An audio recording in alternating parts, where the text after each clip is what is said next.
من آزادم. کارایی که میکنم و تصمیماتی که میگیرم همه بر اساس اختیار خودمه. آرمین، برتولت الان توی سرته. الان این تو هستی که تحت تاثیر دشمن قرار گرفتی. معلوم هست تو هم همینطور میکاسا. قبلتر که توی موقعیت مرگ و زندگی بودیم تو دستور منو شنیدی. بجنگ. خانواده تو برای این ساخته شده بود که خودشو فراموش کنه و فقط برای محافظت کردن به زندگی ادامه بده. به بیان دیگه اونا برده بود. بس کن ارن!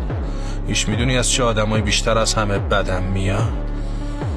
از آدمایی که آزاد نیستن. فقط نگاه کردن بهت همیشه منو عصبانی میکرد.